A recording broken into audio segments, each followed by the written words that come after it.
سڵاتان لێبێ و ئێوارەتان باش بینەرە شیرینەکانم لە بەرنامی ڕۆژینەوە لە کەناڵی ئاسمانی کەرکووکەوە هیوا خوازم تاو باش و دڵباش بن. هەمومان لای هەمومان ڕوونا ناتوانین هیوای ئەوە بخوازین کە بە ئاسوودەی سەر بخەینە سەرسەرین، چونکە خوشک و براکوردەکانمان لە ڕۆژاوای کوردستان هەتاوەکو ئێستاش لە دۆخێکی ناسەقامگیر و ناخۆشدان و ڕۆژانێکی ناخۆش بەڕێ دەکەن. مای خۆشحاڵیە ئەو کۆمەک و هاوکاریانی کە لەم ماوەی هەفتەیەدا ڕاگەیاندرا لە شاری کەرکووک هاوکاران و تیمەکەی کە هاوکارەکەیان کۆکردەوە ئێستا سەر سنووریان تێپەڕاندەوە خەریکن هاوکارەکان دەگەێنن بە خوشک و براکانمان لە ڕۆژئاوا. هەرچەندە ئەم هەڵوێزگرتنانە ئەم یارمەتی کۆکردنەوەنە بەس نییە بۆ ئێمەی کورد مێژوو شاهیدە کە لە هەموو سەردەمێکدا خوێنمان ڕژێنراوە بە ناوی و بۆنی سێوی پاک و هەوای پاکەوە کیمیاباران کراین سووتێنراین بە ناوی کەمڕەوی و کەمکردنەوەی نەتەوەیەکەوە بە زیندوی زیندە بەچاڵ کراین کەچی ئێمە زۆر سەیرە هەر بڕوامان بە دروشمی برایەتی و پێکەوە ژیان هەیە. ئیترە بێت لەم نەوەیەوە لەم جیلەوە لەم سەردەمەوە ئەو باوەڕە هەڵکەنین و باوەڕێکی ئازادانە و بیرازادانە بۆ خۆمان دروستکەین. مامۆستا شێرکۆبێکەس لە دێڕە شاعرێکدا دەڵێ هەموو ڕۆژێ گوڵیان دەکوشت، خوێن و کەزی هەردیان دەڕشت، بەڵام دوجار گوڵ نەفەوتە کەش هەر نەمرد. ئەوەی کە مر شاه سوڵتان بوو، ئەوەی ژیا، ئەوەی کەمە کوردستان بوو. ئیترە بێت ئەوەی کە زیندوو بێت و بمێنێتەوە و بەردەوام بێت کوردستان بێت لەژێر ناوی ئازادی و نەتەوە بووندا. ئێمە ئەمڕۆ ئەوە دەخەینە ڕوو لە بەرنامەکانی پێشوودا لە ڕووی ئاینیەوە ئەومان خستە ڕوو کە چەنە ئەرکێکی گرنگە ئەگەر ئاین پاڵنەرە بێ پاڵپشتی و هاوکاری نیشتیمانەکەت بکەی باشە بۆ دۆزی نەتەوەکەی خۆت هەستیتەوە بە ناوی ئەڵڵاهو ئەکبەر و لا ئیلەها ئیلا الله و بە ناوی ئیسلام بوونەوە بە ناوی جیهاد بوونەوە لە هەموو مێژوو سەردەمەکەدا کوردیان لەناو برد. ئایا بەڕاستی ئەمە ئەرکە ئاینەکەی گرتەوە یا خودنا لە پرۆگرامەکانی تردا ئێمە شوێنمان کردەوە و هەروەها ڕوونمانیش کردەوە. بۆ بابەتی ئەمڕۆمان باس لە هەڵوێستەی نووسەران دەکەین، ئەو شۆڕشەی کە خامەی نووسەران پێشڕەوی دەکات و دەینووسێتەوە چەندە گرنگە بۆ ئێستا بۆ داهاتوو بۆ مێژوو. هاوکات چەنە ڕۆڵی نووسەران و ڕۆشنبیران و ڕووناکبیران لە ڕیزی پێشەوەکانی پرسەنە تاوایەتەکاندا وا دەکات ئەم پرسانە بە جیهان بن، ئەم پرسانە بە ڕێکخراوی نەتەوەیە گرتووەکان بە دەستەی مافی مرۆڤی جیهانی بە نەتەوەکانی تری جیهان بناسێن و وەربگێڕدرێن بۆ چەند زمانێکی تر و هەروەها دەنگی ئێمە لە ڕێگەی ئەگەر وتار بێت، ئەگەر ڕۆژنامە بێت، ئەگەر کتێب بێت، ئەگەر نووسینەوەی شار بێت بگێنن بە هەموو جیهان. لای هەمومان ڕوونا بەردەوام نووسەران ڕۆڵی خۆیان بینیەوە جموجۆڵێکی باشیان هەبەوە بە تایبەتی لە شاری کەرکووکدا هەرچەندە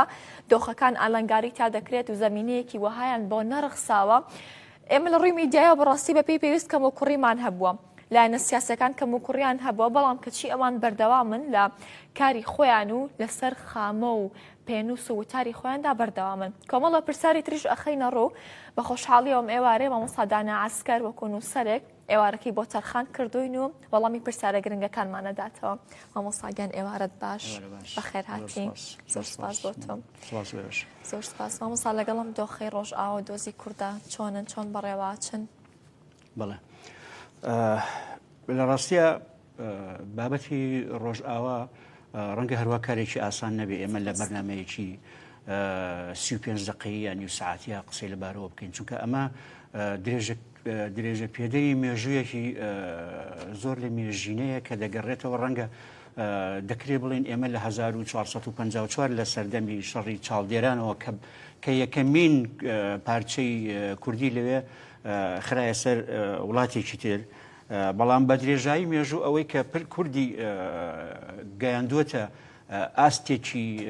بڵێن ئاستێکی جیهانی کە بەڵام دوجار ئەو ئاستە جیهانیە نەبووەتە بڵێن نەبووەتە ترێندێک کە دنیا و ڕۆژئاوا قسەی لەبارەوە بکە. ئێمە ئەگەر لەسەر پرسی زۆر گرنگتر و کارەساتبارتر قسە بکەین کە ئەوانش نەکراون بە پرسێکی جیهانی، مەسەڵەن بۆ نمونە ئێمە ساڵی 1988 کیمیاباران و هەڵەبجە 5000 ئینسانی تیا قڕکرا نەبوو بە پرسێکی جیهانی لەبەرەوەی ڕاستی ئەم قۆناغا قۆناغێکی ترە مەسەرم بۆ نمونە ئێستا ئەگەر قسە لەسەر ڕۆڵی ڕۆشنبیر بکەین ئێمە ناتوانین ئێستا مەسەن بۆ نمونە وەکو شۆرشی خوێندکارانی فەڕەنسا شۆرشی یاخود 68 خوێندکارانی فەڕەنسا بە سەرکردایەتی مارکۆزا ئەو کاتا وەکو ڕۆناکبیرێک وەکو فەیلسوفێک پێشڕەوایەتی خۆپیشاندانەکانی ئەکرد ئەوەی ئێستا دەکرێت میلەت خۆی پێشڕەوی خۆپیشاندانەکانەکە لەبەرەوەی سەردەمی تەکنۆلۆژیا سەردەمی گەشەکردنی تەکنۆلۆژیا سەردەمی جیهانگیری سەردەمێکی ترە بۆیە ئێستا ئەوەی کە لە بری ئەوەی نووسەر یا ڕووناکبیر قسە بکە ئێستا ڕووناکبیر بەشداریەکە وەکو تاچێکی تر بۆیە هەموو کەسێک لە ئێمە ئێستا ڕۆڵی نخبەیەکی هەیە ڕۆڵی ڕۆناکبیرێکی هەیە کە لە خۆپیشاندانەکە بەشداری بکە ئەمە خاڵێکی تر ئەوەی کە ئایا پرسی ئێمە چۆن دەبێ بە پرسێکی جیهانی لە ڕاستی ئەمە ئەگەر سێ قۆناغ وەکو لە ڕووی مێژوویەوە دیاری بکەین سێ قۆناغی هەستیار کە بە جیهانی بوونی ئێمەی بە دنیا ناسان یەکەمیان کۆڕەوە یعنی کۆڕە و بۆعدێکی ئینسانی هەبوو لە لای جیهانە مەسەلەن وەکو جۆرێک لە ئەرکێکی ئینسانی تەماشای کوردیانە کرد دوای ئەمە شەڕی کۆبانی هات شەڕی کۆبانیش بوو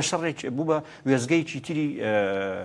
جیهانی بوونی ئینسانی کورد لە ڕووی هێزەوە لە ڕووی تواناوە بەڵام ئەوەی کە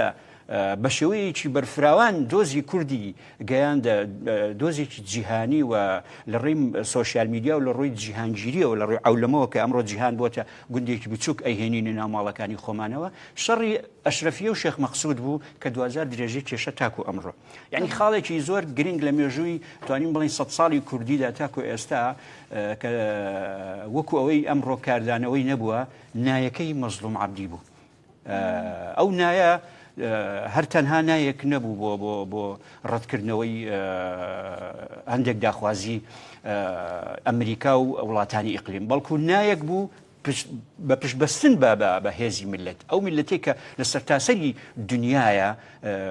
بارودۆخەکەی وروژان و لە ڕۆژئاوا لە ئەمریکا لە ئوسترالیا لە شوێنەکانی تر لە ئەوروپا ئەمە جگە لە ناوخۆی کوردستان و لە وڵاتانی تر ئەمانە یعنی ئەگەر تۆ ئاوڕێکی مێژووی لێ بدەیتەوە حساباتێکی مێژوویان بکەی بزانین چەند بە قورس وەرگیرا بۆ کورد و چەند لە قازانجی کورد دەکەوێتەوە ڕاستە ئێمە کۆمەڵێک ئەوانەی کە دەسەڵاتی ئەحمەد شەرع پاڵپشتی دەسەڵاتی ئەحمەد شەرع ئەکەن کۆمەڵێک وڵاتانی ئیقلیمی خەلیجی دەوڵەمەندن بەڵام لەگەڵ ئەوەیە دۆزی کورد بوو بە دۆزێکی ئینسانی تۆ لە ناو پێشێکەکەی قسەیەکت کرد لەبارەی پێکەوە ژیان یا ئەوەی کە کورد بە درێژایی مێژوو کاری لەسەر پێکەوە ژیان کردووە بڕات بە هەر ئەو پێکەوە ژیانی ئێمە ئەگەر چی زەرەری لێداوین بەڵام هەر ئەو پێکەوە ژیانی ئێمەیە کە ئێمەی نەکردووە بە خەڵکی دڕندە وەک ئەوەی ئەمڕۆ ئەوەی ئەوان ئێکن بەرامبەر بە خوشکبراکانمان لە ڕۆژئاوا کاتە مامۆستا پێتان وانە ئیتر لەم هەنگاوی کە بەڕێزە باسی کرد ئەبێ ئیتر دروشمەکەمان بگۆڕین نابێ بڵین بیردۆزی گەلان و پێکەوە ژیان و برایەتی هەز ناکەن ئیترەمە بە پێی پێویست بە درێژایی مێژوو زەرەری لە کورداوە نا بە پێچوانەوە بەعکسەوە من ڕەنگە وەکو جەناب بیر نەکەم و ڕەنگە بە شێوەیەکی تر چووکە من بۆیە ئەڵێم ئەوەی کە ئەمڕۆ ڕۆژئاوا هاوسۆزە لەگەڵمان ئەم پێکەوە ژیانەیە کە ئێمە حسابمان بۆ کردووە ئەو ئینسانی بوونەیە ئەو جوانەیە کە لە ناخی تاچی کووردا هەیە ئەمەیە وای لێمان کردووە کە ئێمە ڕۆژئاواوە بەشێکی زۆری تەنانەت عەرە بەشێکی زۆری ژنان و پیاوانی عەرە پشتگیری لە ئێمەکەن ئەگەر ڕۆژانە متابعەی سۆشیال میدیا ئەو پەیجانە بکەن بە دەیان و هەزارن ئەمڕۆ یەکێ لە کارکتەرە زیندووەکانی دنیای کۆمێدیا کچەکەی چارلی چاپلن کە زیە هۆنێتەوە یعنی نامەساتکە تێگەم جیهان ئەم پرسی کە زیەکەی زۆر بەربڵاو کردەوە هەتا من بینیم لە سۆشیال میدیا ئەکتەرە ئینگلتەرەکان ئەڵمانیەکان عەرەبەکان ئەو کەسانی کە لە نێو سۆشیال میدیادا بەناوبانگن توانیان پرسی کەزیەکە بکەن بە ترێندی خۆیان و وەڵام و پەرچەی ئەو کەسە بنەوە دوجار ئەو کەسە هاتە سەر سۆشیال میدیا و پێوتین ئەوە ڕادیۆیە پێک لەو پەڕی دنیاوە دێ بە ئێماڵەیە نەورۆز بۆ ئێوە جەژن نییە کەس بۆی نییە بە ئێمە بڵێ نەورۆز جەژن نییە کەس بۆی نییە کەزی هیچ کچێک بگرێ بە دەستیەوە چونکە لە جارانە کەزی ئەوەنە بە نرخ بووە سوێنیان بە کەزی و بەران خواردۆ بۆ شتێکی زۆر گەورە کەواتە کەزیەکانمان شەڕەفمانە هیچ کەس بۆی نییە کەزیەک گوێچکەیەک بەدەستیەوە بگریا بەڕاستیم نا ئینسانیە هەتاوەکوکەی تێناگەم ینی ڕێکخراوینەتەوە یەکگرتووەکان کوا مافی مرۆڤ کوا ئایا دادگای باڵای نێودەوڵەتی کوانێ بۆچی هیچ کەس نایەتە سەر خەت بۆچی لە سێدارەی نادەن و هەر ڕۆژێک لە پێستەکەی بکەنە بۆ ئیتر ببێ بە دەرسێک کەس بۆ دەست بۆ شەڕەفی هیچ کەسێک نەبا ببوورە ئەوەی ئەمڕۆ مای خۆشحاڵیە میلەتەکەمان میلەتێکی وشیارە میلەتێکی زیندووە ئەبێ سوپاسی مامۆسایانی ئاینی بکەین کە ڕۆڵێکی زۆر کاریگەر و زۆر باشیان هەبوو بە تایبەتی بەشێک لەو هێزە ئیسلامیانەی کە خەڵک سەرنجی ینی ئەتوانم بڵێم دوودڵ بوو لە گوتارەکانیان بەڵام زۆر جوامێرانە پاڵپشتی خوشک و براکانی خۆیان لە ڕۆژئاوا کردووە بەشێکی زۆر لە یعنی ئەتوانین بڵین شەقامی کوردی بە شێوەیەکی گشتی ینی لەسەر ئەرزی واقع ئێمە ئێستا لە 4 پارچین بەڵام لە خەیاڵ و لە ڕۆح و لە سۆشیال میدیا ئێمە کوردستان یەک پارچەیە کوردستان یەک کوردستانە کەس ناتوانێت جایکاتەوە ئەمانە هەمووی کاریگەری ئیجابیان هەیە لە لای دنیای دەرەوە و لای خۆشمان ئەم حاڵەتە نەفسی ئەم حاڵەتە ڕوحیەی کە مەسەلەن بۆ نمونە لە هەولێر ئەکرێ لە سلێمانی ئەکرێ لە دهۆک ئەکرێ لە کەرکووک ئەمە دووەم جارە خۆپشاندان ئەکرێەوە پاڵپشتی خوشک و براکانمان ئەو هاوکاریانەی لە کەرکووک و لە سلێمانی و لە هەولێر و لە دهۆک و لە شوێنانی تر ڕەنگە لە ئەوروپا بەدەیان و هەزاران تان خواردن ئەبرێتەوە بە خوشکان و برایانمان ئەمانە کاریگەریەکی زۆر ئیجابی قۆڵی ڕۆحی لە لای فەردی ئینسانە دروستەکە ئەمانەیەوە ئەکەن پاڵپشتیەکانمان زۆر بێ پاڵپشتیەکان یعنی ئەگەر بیرتان بێ لە یەکەم کۆبوونەوەی ئەمریکا و هێزەکانی قەسەد و لەگەڵ قیادەی سەرکردایەتی کوردی لە هەولێر کرا یەکسەر تۆمبارەک داوای تەسلیم بوونی یان داوای هەڵۆشانەوەی قەسەدی کردبوو بەڵام کاتێک کە مەزلوم عەبدی وەکو جانگاوەرێک وەکو قارەمانێک وەکو سەرکردەیەکی دیاری کورد ڕەتی کردەوە ئەو ڕەتکردنەوەیە ینی ئەو ڕەتکردنەوەی کاریگەریەکی زۆر ئیجابی نەک تەنها لە لای ئێمە لە لای ئەوروپا و لە لای خودی ئەمریکاش بوو کە ناچار بوو جارێکی کە تۆمبارەک بێتەوە سەر مێزی دانیشتن لەگەڵ مەزلوم عەبدی دانیشێتەوە کۆمەڵێک بەخۆیان بچێتەوە کۆمەڵێک ینی بەدەیان پەرلەمانتار و سیناتۆری ئەمریکی کاردانەوەی ئیجابیان هەبوو سەبارەت بە دۆزی ئێمەوە کاردانەوەی سلبیان هەبوو بەرامبەر بە تۆمبارەک هەرچەنە تۆمبارەک خودی مەسەلەکە تۆمبارەک نییە بەڵام سیاسەتی ئەمریکایە بەڵام ئیتر سیاسەتی ئەمریکا ئەوهایە چێ هێزی هەبێ پژگیری لەوەکە بەڵام ئەوەی مۆزوعی کورد بۆتە مۆزوعێکی وێڕای ئەوەی مۆزوعێکی ئینسانیە مۆزوعێکی ببوورە مۆزوعێکی ئەخلاقی و مۆزوعێکی ئەتوانین بڵین سیاسیە بۆیە ئێستا سەر لە نوێ گەڕانەوە ئێستا وابزانم ڕاگررتنی شەڕ کە ئەمڕۆ ئێوارە سعات چوارتەوە بوو سەر لە نوێ 15 ڕۆژیکە درایە دەمیەوە یعنی هەندێک بڕیار لەسەر بڕیار درراوە کە گوایە هاوڕێیانمان یا خوشک و براکانمان لە ڕۆژهەڵات خۆیان حکومڕانی ناوچەکانی خۆیان بکەن ئەمانە لە ڕووی معنەویە و کاریگەری ئیجابی زۆر باشیان هەیە و ئیتر هیوادارین بگاتە ئەو ئاستەی ئەو نەیەی ئەو بتوانێت لە بەرژەوەندی میلەتەکەمان بشکێتەوە ئەمە بەشێکی ئەوەیە بەشێکی تری ئەوەیە کە میلەتەکەمان لە باشوور بە تایبەتی لە باشوور و لە دیاسپۆرا لە ئەوان سارد نەبنەوە لە پشتگیری و لە خۆپیشاندانەکانە ئەمانە بە درێژایی ئەم هودنەیە بەردەوام بن و بەردەوامیەکانیشان من ڕەنگە بە حکومی کەرکووک بتوانم قسە لەسەر شارێکی خۆمان بکەم هیوادارم لە ئاستی ئەوەیە بن لجنەیەک تشکیل بکرێ بۆ بەڕێوەچوونی پشتگیریەکان و خۆپیشاندانەکان ئەم لجنەیە خۆی بڕیار بدات لەکوێ ئەکرێ لەکوێ ناکرێت چونکە ناوچەکەی شوێنی ئێمە شوێنێکی هەستیارە برایانی تورکمانمان لەگەڵا برایانی عەرەبمان لەگەڵا ڕەنگە ئیستیفزازێک بێ ڕەنگە بەریەکەوتنێک بێ شتێک بێ ئێمە نامانەوێت بگاتەوە ئاستە چونکە ئێمە بە شێوەیەکی سلمی دیفاع لە خوشک و براکانی خۆمانەکەی لە بەرامبەر هێزێکی دڕندە کە کۆمەڵێک وڵاتی زلهێز بەداخەوە ئەڵێم ئەو وڵاتەی کە کعبەی شەریفی لێیە سعودیە و قەتەر ئەوانە بە شکڵێکی زۆر نامرۆڤانە پشتگیری لە سیاسەتی دڕندانەی تیرۆریست محەممەد جۆلانی و سیاسەتی محەممەد جۆلانی ئەکەن لە کاتێکە کورد میلەتێکی مسلمانە، کورد میلەتێکی ئیماندارە، باوەڕی بە دینی ئیسلام و باوەڕی بەخوای هەیە، دەبوای پشتگیری ئێمەی بکردای لە بەرامبەر ئەهۆ قەتل و عەما. بەڵام ئەمانە هەمووی لە دوای ڕۆژە تەسەورەکەم بە قازانجی میلەتی کورد بشتێتەوە. زۆر باشە مامۆستا ئەمەوێ وەکو نووسەرێک ئەوەت لێ بپرسم ئایا بەڕاستیەم پرسێکی نەتەوەیە یاخۆت پرسێکی ئاینی و کۆمەڵایەتی ڕەنگە لای زۆری نەمانە و بابەتە تێکەڵ بوو بە هەندێک وایە پێمان وایە هەڵوێ زۆرگرتن و پیشاندانی پاڵپشتی بۆ خوشک و برایانمان لە شوێنێکە ئازارە چێژن هەستەکەین ئەرکی ئێمە نییە، بەڕاستی ئێمە پرسێکی کۆمەڵایەتیە ئەبێ هەڵوێستی لێوەگرین ئاینیە نەتەوەیە و زمانەوانیە. زانی ئێمە لەو ماوەی لەگەڵێک دوو هاوڕێ قسەمان لەبەر لەو نفسی بارە حاڵەتە کرد. مەسەلەی ئاین مەسەلەیەکی ترە. مەسەلەی ئاین مەسەلەی پەیوەندی ئینسانە بەخوای خۆیەوە. هەموو ئەو نەتەوانی کە لە چوارچەوەی وڵاتانی ئیسلامیە ئەژین، ئەوانەی کە ئیسلامن، ئەمە حاڵەتێکە. بەڵام سیاسەتی ناوچەکە لەگەڵ ئێمەیە سیاسەتی بەرەنگاربوونەوەمان وەکو میلەتێکی ئاینی نییە، بەڵکو وەکو میلەتی کوردە،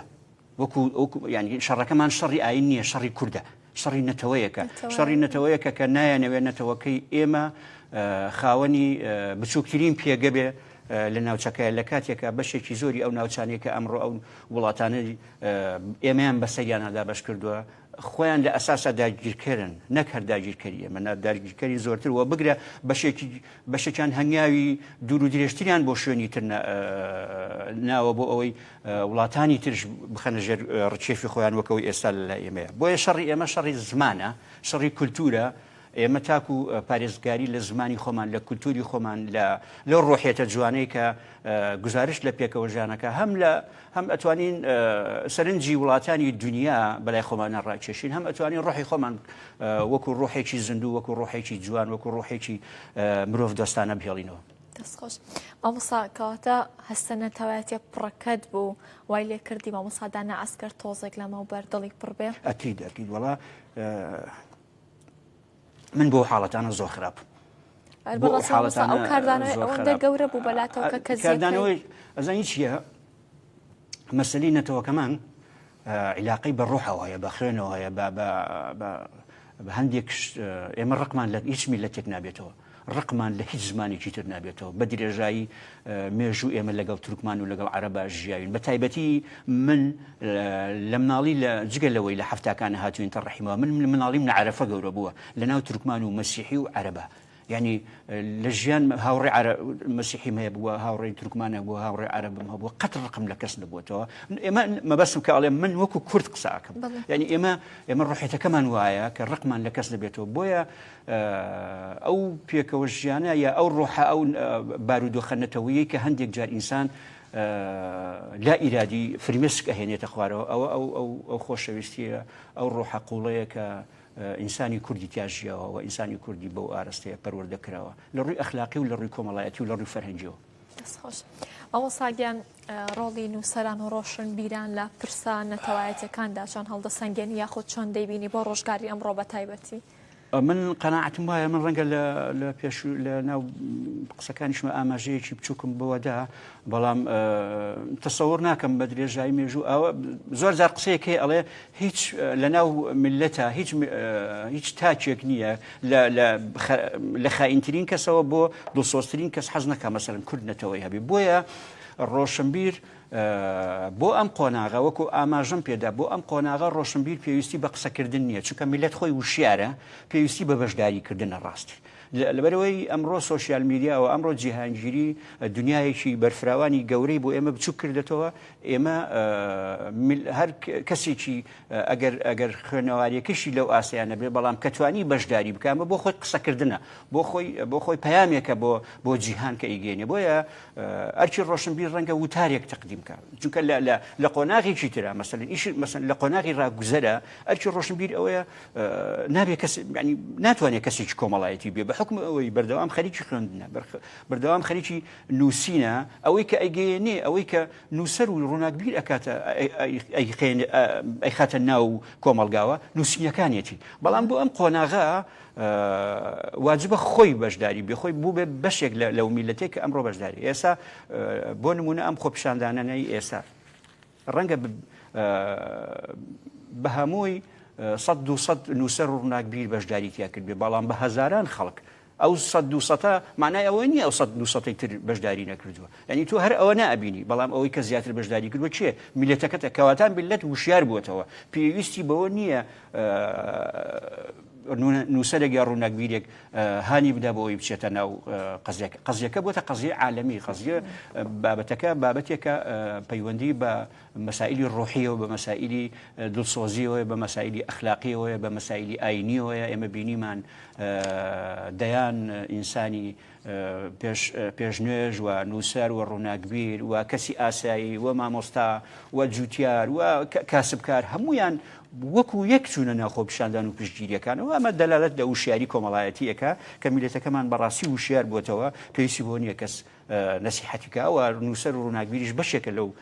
میلەتەی کە مەفروزە بەشداری بکە بەو جۆرەکە ئەوان بەشداریان کرد. مامۆستا بەڕاستی ئەو بابەتی سادەی بوونە زۆر جوان هەڵەسانگیانم لای ئێمە نووسەران لە ئاسێکی بەرزترن لە کەسانی یاسایی بەڵام تۆ ئێستاڵی نەخێر نووسەر دێتە ناو میلەتەوە وەکو ئەوان بەشداریەکە پێدوانیە بەڕاستی بەشداریکردنی ئێوە وەکو نووسەران و ڕۆشنبیران بەشێکە ئەبێت لەوەی کە هانی کەسێکی ئاسایی بات بچێتە ڕیزەکانی خۆپیشاندانەوە هەڵوێستەی هەبێ پێم وابێ کاتێکە زۆرترین سەرنجمان لەسەرەوەی ئایا کێیە لە ناو خۆپیشاندانەکەی کە تۆزێک بە ناوبانگ و دەرکەوتەیە با ئێمەش بچین نزیکانەوە با ئێمەش وەکو ئەوانکەی پێدوانیە ڕۆڵی ئێوە لەوێدا گرنگە و گرنگی خۆی هەیە ئێمە من وای ئەبینم نووسەرش بەشێکە لە کائینێک یان بوونەوەرێک لەم کۆمەڵگایی ئێمە ئەوەی کە جای ئەکاتەوە ڕەنگە وشیاریەکەی بێ ڕەنگە ڕۆشنبیریەکەی بێ ڕەنگە خوێنەواریەکەی بێ ئەجنا نووسەر هیچ کات نەخۆی لە میلەت جیا کردوێتەوە نەخۆی بە خەڵکێکی تر دائەنێت ئەوەی کە جیامان نەکاتەوە تەنها وشیاری و سەقافیەکەی ئەجنا بۆ ئەم ڕۆژگارە ئەو وشیاری سەقافیەش نەمات چونکە میلەت خۆی وشیارە میلەت خۆی بەشێکە لەو هۆکاری کە دەکرێت ئەو نەسیحەتی نووسەران و ڕۆشنبیران بکە ئەو ڕەنگە بمانهێنێتە ڕەنگە لە حاڵەتێکە مەسەلەن نووسەرێک ڕۆناکبیرێک یا هەر کەسێک لە بوارەیە بخوێنێ ئاگاداری ئەم بارودۆخە نەبێ بەڵام کەسێکی ئاسایی کە پرۆژەی خۆپیشاندان و خزمەتگوزاریان ببورن پشتگیریەکان باتە ڕێوە نووسەرەکان ئاگادار کاتەوە من تێبینی مەسەن حەزەکەم لێرەوە ئەو تێبینیە بدەم کە ڕەنگە ئێمە لە پێشتر قسەمان کرد لەو مجالێ ئێمە شوێنی ترمان هەیە بۆ خۆپیشاندان ناکرێت مەسەلەن بڕۆین لای قەڵا قەتیسیکەین یان لە ڕەحیمەوە لەسەر شەقامەکە قەتیسیکەین ئێمە ئەتوانین لای هاتوچۆ بەڕێوەبەراتی هاتوچۆ مرورەوە لای پردەکەی باخچەی مامە ڕیشەوە لێوە ئەو شەقامە هەم گەڕێکی کوردی هەم خەڵکی ئاسیبزازدەکە هەم بوارێکی پانتایەکی زۆری هەیە ئەلێەوە بێتە خوارەوە هەتاکو لای سنتەری ڕۆشنبیریە بەو شەقامەیە و خەڵکێکی زۆر ئەگرێەوە جادێ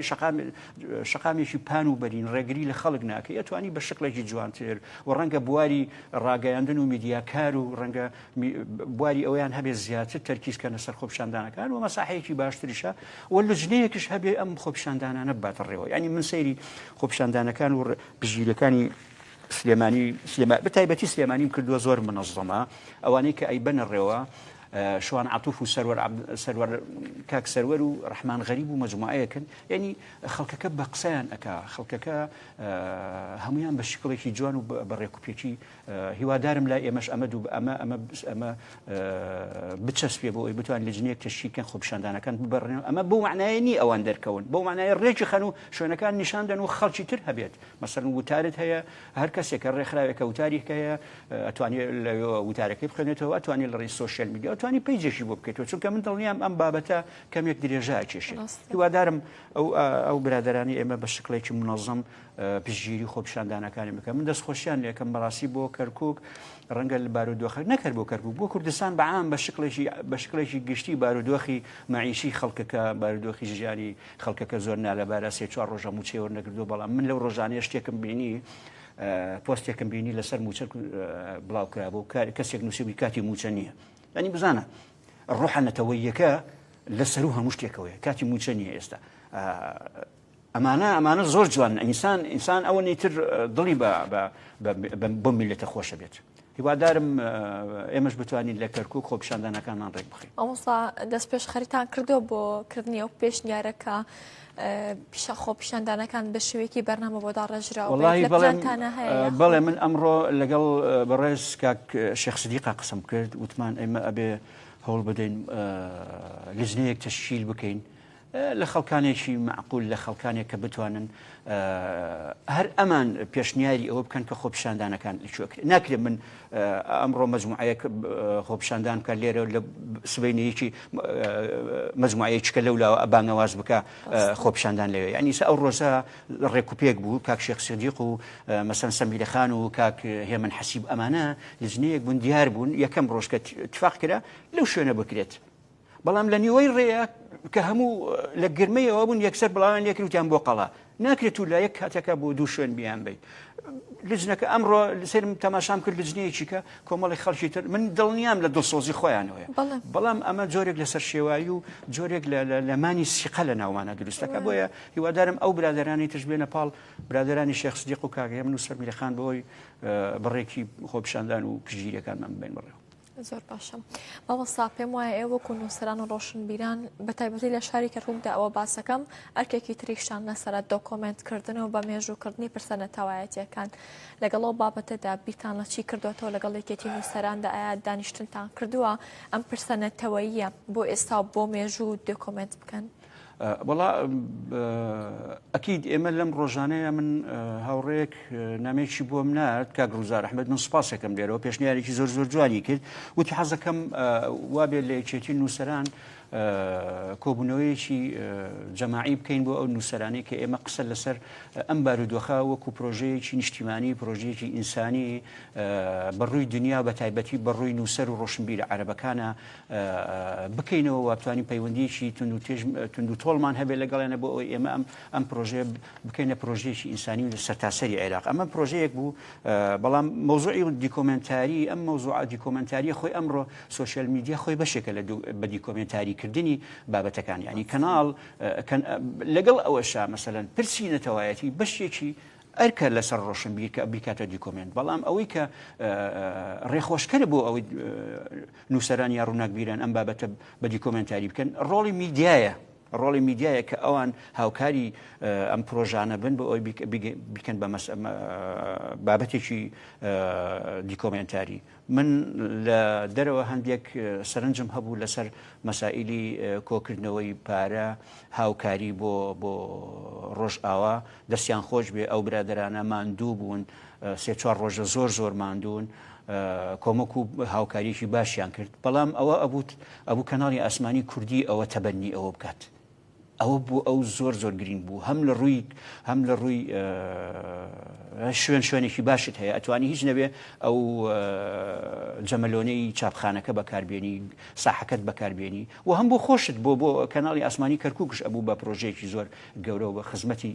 خەڵکی شاری کەرکووک و لێەوە لە ڕێەوە خزمەتی کۆبانی بکرێت یا ببورن ڕۆژ ئاوا بکرێت. ڕاستە مامۆستاوە خەریکە وردە کاتی بەرنامەکەمان تاوا دەبێت دەمەوێت تۆزێک لەسەرەوە بمێنینەوە ئایا بۆ ئێستای گەلی کورد ئەبێ ئێمە یەک خاڵ و یەک سۆنگەم و یەک ڕوانگەمان هەبێت ئەوەش یەکگرتن بێت چی لەسەرم دروشمایە پێ دوایە ئەمە چارەسەری تەواوی دۆزی کورد دەکات؟ بێگومان ئێمە لەوە بووینەوە میلەتی کورد هەمووی ئەم قۆناغەی ئێستای ڕۆژئاوا تەواوەتی میلەتی کوردی بەیەکەوە گرێدا ئەوەی ئەمێنێتەوە هێزە سیاسیەکانمانە ئەوەی ئەمێنێتەوە ئەو بارودۆخە ناهەموارەیە کە هێزە سیاسیەکانمانی تایە بتوانن بۆ ئەم قۆناغا بەداخەوە من حەز ناکەم هەندێشت بوو ڕژێنم بەداخەوە لەم قۆناغەشە کۆمەڵێک شت ڕوویداوە کە ئەمە بەڕاستی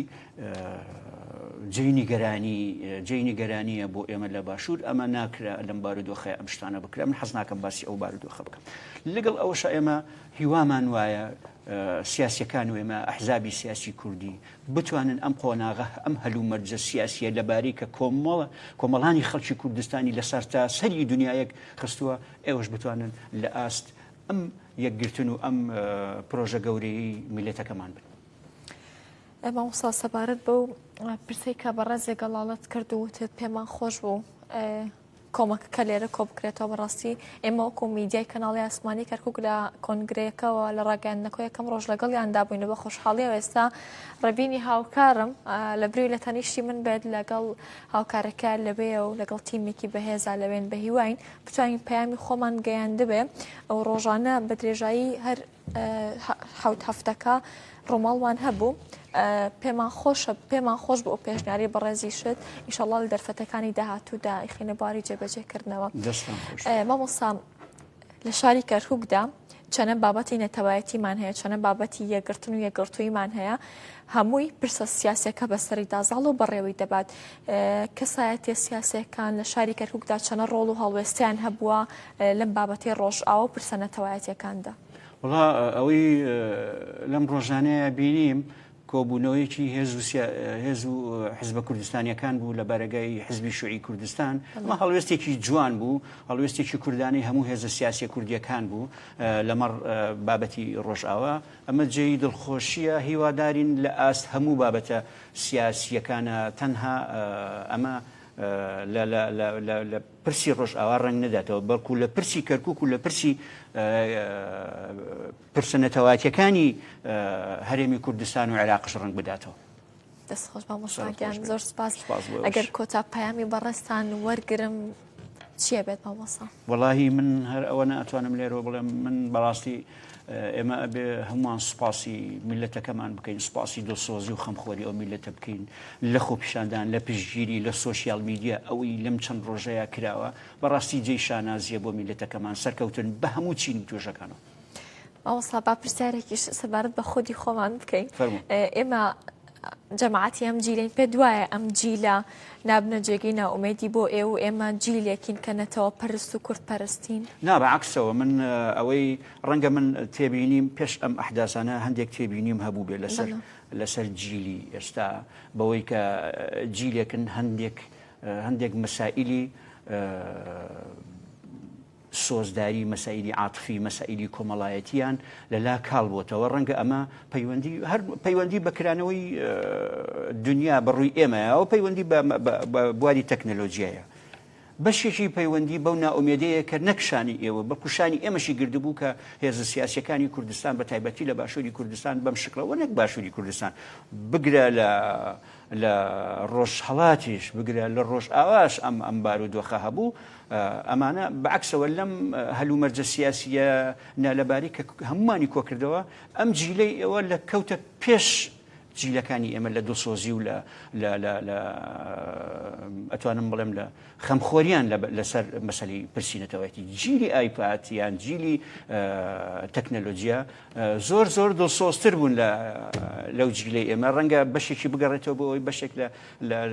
لە نەوەکانی ئێمە تااقەتی ئەوان نەبێ وەکو ئەوان چالاک بن. خاڵی سەرەکی جیلی سەرکەوتنی جیلەوە زمانزانیە. زمان ڕۆڵی کاریگەری هەیە. ئێستا من زۆر جار خەڵک ئەڵێ پێویستە ئێمە ببوورە، پێویستە ئێمە کەناڵی عەرەبیمان هەبێ بۆی پەیامەکەمان بگەینین بە وڵاتانی عەرەبی وڵاتانی دنیا. من ئەڵێم پێچەوانەوە ئێمە پێویستمان بۆیە بە زمانەکەی خۆمان، باز شەرم لە زمانەکەی خۆمان نەکەین، با زمانەکەی خۆمان بە هیچ بە بچووک نەزانین. پێویستە بە زمانەکەی خۆمان پەیامەکەمان بگەینن، ئەوان پێویستە چۆن لە ئێمەتی ئەگەن باتێ بگەن. ڕاستە شتێکەوەم زۆر سپاس مامۆستا، پاڵ شتێکی زۆر باش بوو. خۆش بێ دەستی ئەوەش خۆش بێ. من بەڕاستی زۆر دڵخۆشم بە نەوەی ئەم سەردەما کە نەوەیەکی زۆر چالاک و نەوەیەکی زۆر دڵسۆزە. زۆر سپاس بۆ ئێوە مامۆستاگیان، سپاس بۆ مامۆستا دانا عەسکەر کە ئەمێوارەیەوە کۆنووسەر لەگەڵماندا بوو. بە خۆشحاڵیەوە کۆمەڵە گفتوگۆ و هەروەها کۆمەڵێ پرسی باشمان تاوتۆ کرد. سپاس بۆ هەموو کەسانی کە لە شوێنی خۆیانەوە لە ژێر هەستکردن با بەرپرسیارەتیانەوە سەبارەت بە پرسە نەتەوایەتی کوردانەکە هەڵوێستیان دەبێت و هەڵدەسن کارێک وتارێک خۆپیشاندانێک ئەنجام دەدەن هەر بەرز و سەربەرز بێت کورد. دوجار لە کۆتاییدا هیوا خوازم هەموو لە یەک ساغ و سەلامەت بن، باکوور باشوور ڕۆژهەڵات ڕۆژئاوا ڕۆژێک بێت بە ئاسوودەی سەربخەینە سەرسەرین و بڵین ئۆخەی ئێمەش بووین بە میلەتێک کە ناومان لێنرا. هەتا ئێوارەیەکی تر، هەتا دیدارێکی تر من بە ئەگەمەوە خزمەتتان لەژێر تەوەر و ناونیشانێکی تردا خواتان لەگەڵ.